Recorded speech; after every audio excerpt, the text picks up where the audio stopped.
Right, welcome everyone. It's another week, and we are delighted to have you here. It's another week where April, Francine, and myself, Alison, will share with you our expertise. And this week, it is our pleasure to present to you the topic where we are discussing inclusive workspaces for introverts. Now, I'm sure that you will benefit a lot from this topic, and I'll allow my lovely co-hosts to introduce themselves. So my name is Alison, and I'm an inclusion strategist, business educator, and author, and I am truly passionate about inclusion and fostering a strong sense of belonging in the workplace. All right, so I'll allow April, followed by Francine, to introduce themselves. All right, April, over to you. All right, your mic is muted, April. Okay. Hi, everyone. Thank you, Allison. Hi, everyone. My name is April Ogden, and I am the CEO and founder of It's Your Outcome. And so we focus on bridging the gap between leaders and diverse professionals that they serve with a specialization in disability inclusion. So thank you so much, Allison. All right. Thank you so much, April. And then we have Francine, who will introduce herself to us and then start to present for us. Hello, everyone. Thank you, Alison and April. I'm Francine Binns. I'm a social worker and podcaster and entrepreneur. My podcast is Balance and Bloom with Claudia Clemens and I, and it's about mental health awareness. My career focus these days are on employee well-being and how focusing on this can improve your organization's productivity and turnover. Thank you. All right. Thank you so much, Francine. All right. So I'm going to allow Francine to make her presentation to us. All right. So she will be speaking to us and helping us to understand why we need to facilitate persons. Why do we need an inclusive workplace and more? So she'll be able to share with you from her area of expertise. Over to you, Francine. Thank you, Alison. All right, introversion, which is a topic that's near and dear to my heart because I am an introvert. So I'm going to tell you who an introvert is, and it's introversion is a personality trait that's characterized by a preference for quieter, more solitary environment. So as introverts, we tend to feel more energized by spending time alone or in small, intimate groups as opposed to larger socially stimulating environments. This does not mean that introverts do not like people or social situations. It does not mean that we are shy or antisocial, which is a completely different thing, but rather that we often need time alone to recharge after social interaction.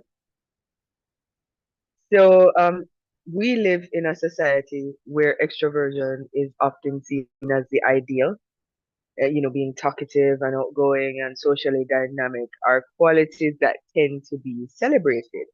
And qualities that being more quiet are things that people are more suspicious of. Hence the term shyness and antisocial behavior, which neither of those pretty much says who an introvert is. It's important to understand that introversion has its own powerful strengths, and those strengths are just as valuable as extroversions. You see, as Sophia Debling once said, introverts are not antisocial as I'm repeating. We're just differently social, right? And creating inclusive environments that respects both is key to fostering stronger connection and better collaboration. So for introverts, that means allowing more time for reflection before expecting a response or providing opportunities for written communication instead of constant verbal dialogue.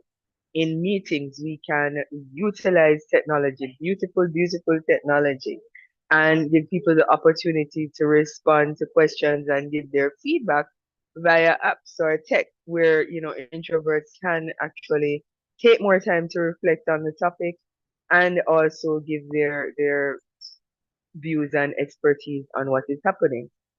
And why this is so important? Because introverts bring a great deal of insight and thoughtfulness to conversations and decision making. We are reflective thinkers who consider all angles before sharing our perspectives. So, in a world that moves quickly, our approach may seem slow, but it's often more thoughtful and balanced. As Susan Cain reminds us, don't think of introversion as something that needs to be cured. Spend your free time the way you like and not think that we're supposed to do the same. So, to my extroverted friends out there, I'd like to say try to be more inclusive and create environments where introverts have the opportunity to give their feedback in a way that reflects our strength and in a way that gives us time to think about our responses so that you can see all the great insights that you have been missing because we're not able to function in the environment where we have to be quick to respond and talk up in groups. Having these environments where we have smaller, more intimate groups and the use of technology in order to give our feedback is a way of creating an inclusive environment for introverts. Thank you very much. And thank you so much, Francine, for your presentation. All right, yes, it's truly, you know, amazing what you have highlighted, and I have found so much, information, gained so much tips even from what you have presented. And thank you for, helping us to understand even more. As you mentioned that you are an introvert, myself, I would say that I am a little bit of an introvert. Okay, so I I am what you call maybe extroverted, introverted, something along the line. But at some point, I identify as being introverted. And as an inclusion strategist, I want to say that it's very important, as you mentioned, Francine, that organizations, especially, take the time to understand how introverted persons, how they function, and do their best to accommodate these persons. Now, if I am to speak about, yeah. All right, so if I am to speak about, so Francine says I am an ambivert, all right? All right, so listen, if I am to speak about it from my experiences, I would say that experiences and research, I would say that the typical workplace really and truly is designed for persons who are neurotypical. Now, if you had listened to our previous live that we had shared with you, we spoke about neurodiversity, etc. Most workplaces are designed for persons who are neurotypical. So this means that it is just designed for persons who functions averagely. All right. And it is important for persons who are designing workplaces to make them inclusive because, especially for persons who are neurodiverse, you will not be able to get these persons to be at their full potential if these persons are not accommodated inclusively. Now, as mentioned by Francine, when we speak about introverts, persons who are introverts do have a lot to contribute to the workplace, but you have to know how to facilitate these persons, how to actually get these persons to contribute to your organization without forcing them to do so.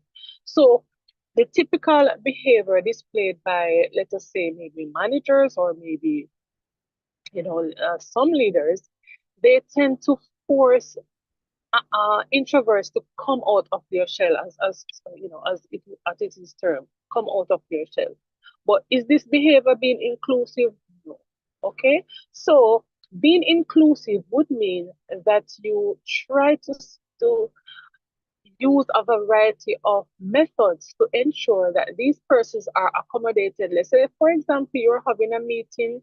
If these persons are not outspoken, all right, so they're introverted, if they're not outspoken, do have, for example, pen and paper ready available so that they can make a notation and contribute whatever they have to say. So allow them to feel inclusive. So do not force them to say, okay, For example, hey Ben or hey John, you need to come out of that shell. Okay, that is, you are encouraging them not to be there themselves, and that is not displaying that strong sense of inclusion. Okay, now some of the other things that you can take note of in the design of workplace, for example, persons who are neurodivergent, they appreciate color. So for example, I know that introverts, they appreciate, let us say, softer colors and textures. So when you're designing, you think about using calming colors and natural textures that can help to create that soothing atmosphere. And of course, this promotes relaxation and introspection, and introverts do crave this. So those are some of the things that you want to take note of. For example, in allow them to have personalized workplace, for example, their desk, allow them to add personalized touches. Okay, so when you're designing the workspace, allow them to bring something or decorate the area in a way that they feel comfortable with, because you want these persons to be accommodated. And even the advanced version of designing for introverts, you think about even having divided floor plans. Sometimes you have cozy spaces in the office, depending on your working environment. Other things that are useful, things such as natural lighting, flexible seating options, quiet zones, and private workspaces. All right, so these are some of the things that you can think about when designing for persons who are neurodivergent and who are introverts, especially. Okay, you find out that a lot of persons who identify as being neurodivergent also identify as being introverted. And we will discuss this further, but some of the reasons why they are actually displaying a strong sense of introversion is because they are not facilitated and well accommodated in the workplace. So I want to say, these are things that we'll consider. Now, as I hand over to April, she will be discussing things from the angle or the expertise of a disability inclusion specialist and someone who has years of experience in inclusion. Over to you, April, at this time. All right. Thank you so much, Allison. So, when we start talking about designing inclusive spaces, one of the things that come to mind is digital accessibility in the workplace. And so, if you've been following the news, you've seen that there are a lot of federal mandates regarding inclusivity when it comes to digital accessibility. And so, when we have web content accessibility guidelines, WCAG, really big, and a lot of companies are being faced with lawsuits because a lot of the digital products are not designed for people with disabilities. So the best thing we can do when we're building our websites and we're starting our businesses, we need to think about digital accessibility from the very beginning. So that way we don't have to go back and incorporate these things because it could lead to a lawsuit. So we want to make sure we're hiring people like accessibility consultants, people that specialize in digital accessibility. So when we think about also digital accessibility, the number one thing that comes to mind is just websites. And it's not just websites that we want to make sure we're being inclusive with. We want to make sure when we're, for example, if we have like an e-store, we want to make sure people can sign out or participate throughout the e-store without any problems. We have to make sure that our website or our e-store or any digital product is meeting those web content accessibility guidelines. And so if you're not familiar with that, I would encourage you to stop the video, go and Google web content accessibility guidelines and see what's required.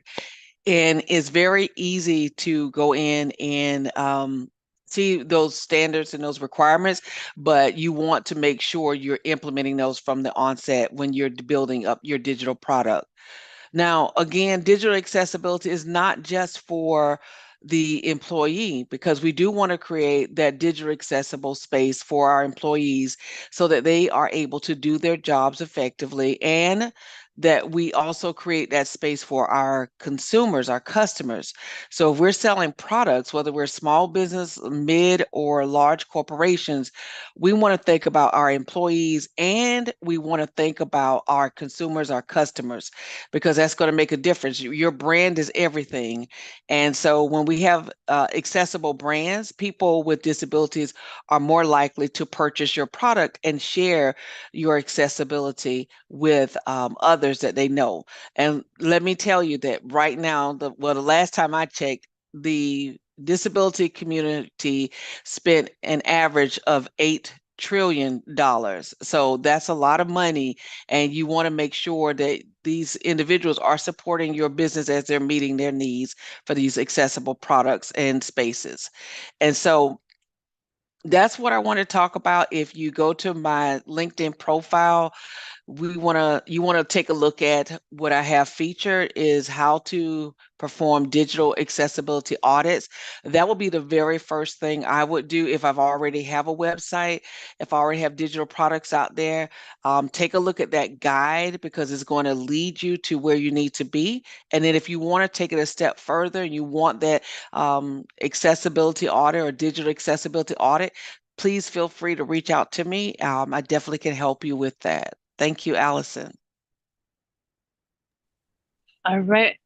Thank you so much, Mhm. April. All right. And listen, it has been an amazing live. And I must say thank you to Francine and April, especially, you know, for really going into the extent of really preparing, these materials from your area of expertise. And of course, the additional resources that were mentioned by both Francine and April for you to, for persons who are listening in uh, to access. All right. So we want to say thank you again for joining in with us this week and every week. Please do share this video resource with other persons as well and help them to accommodate persons across the workplaces, especially those who are introverts, not just in the workplaces, but in other areas, because this will, of course, benefit other areas. We want to say thank you again and have yourself a wonderful weekend from April Ogden, Francine Beans, and Alison Johnson.